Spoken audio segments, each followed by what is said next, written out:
This is a story about a man who was right, a man who proved his idea with data, who could have saved millions of lives, and who was destroyed for it. And the most shocking part, this isn't some ancient tale lost to the mists of time. This happened in the modern era, just a few generations ago, and that, somehow, makes it so much worse. Imagine a hospital in the 1840s. It's not a place of healing, not really. It's a place people fear, especially for women giving birth.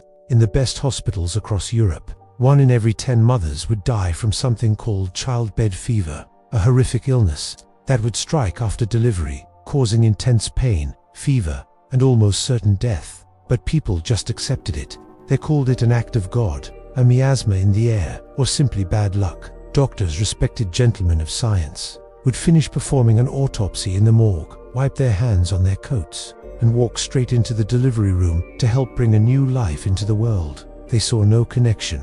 They were men of science, after all, not carriers of death. In one ward, run by doctors and medical students who came directly from autopsies, the death rate was catastrophic, sometimes as high as 30%. In another ward, right next door, run by midwives who did not perform autopsies, the death rate was a fraction of that. This deadly discrepancy was considered a mystery, an unsolvable tragedy of childbirth. Then, in 1847, a young Hungarian doctor named Ignaz Semmelweis, working at the Vienna General Hospital, started to pay attention. He was haunted by the screams of dying mothers. He couldn't accept that this was just fate. He looked at the numbers, he looked at the patterns, and he noticed the stark difference between the doctor's ward and the midwife's ward. The only significant difference was the doctor's contact with cadavers. Then, a colleague of his tragically died after being accidentally cut with a scalpel during an autopsy. His symptoms were identical to those of the women dying from childbed fever.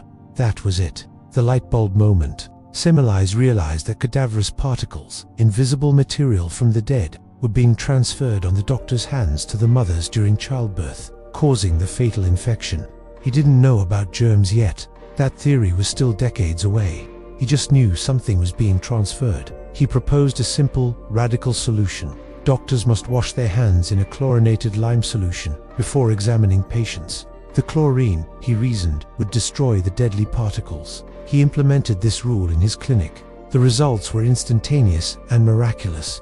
The death rate in his ward plummeted from over 18% to less than 2%. He had the data. He had the proof. He was saving lives, day after day. You'd think he would be celebrated as a hero, right? A savior. But that's not what happened. The medical establishment was not grateful. They were insulted deeply. Semmelweis' theory implied that they, the esteemed doctors, were the cause of death. It suggested their hands were unclean, that they were personally responsible for the deaths of countless women. It was a direct assault on their professional pride and status. How dare this young upstart suggest such a thing? His colleagues openly mocked him. They called his ideas ludicrous, his statistics a coincidence. He was a man with data in a world that ran on dogma and ego. He published his findings, but he was a poor communicator and an abrasive personality, which didn't help his case. The more lives he saved, the more enemies he made. Instead of embracing his life-saving discovery, the medical community of Vienna dismissed him. His contract at the hospital was not renewed. He was forced out, isolated, and ridiculed. Devastated and bitter, Semmelweis left Vienna and returned to his native Hungary. He continued his work, implementing hand-washing in a hospital in Budapest, and once again achieving dramatic results, virtually eliminating childbed fever there. But the rejection had broken him. He grew increasingly angry and erratic, writing furious open letters to prominent European doctors, calling them irresponsible murderers. His public behavior became more and more unstable. His family and colleagues, perhaps believing he had lost his mind, had him committed to a mental asylum in 1865. The circumstances of his death are tragic and ironic. Just 2 weeks after being committed, he died from a septic infection in a wound on his hand, likely caused by a beating from the asylum guards. He died at 47, from the very same type of infection he had fought so hard to prevent. It took years, but history eventually proved him right. Louis Pasteur's work on germ theory provided the scientific framework for Semmelweis' observations. Joseph Lister, inspired by Pasteur, pioneered antiseptic surgery, and hand-washing finally became standard medical practice.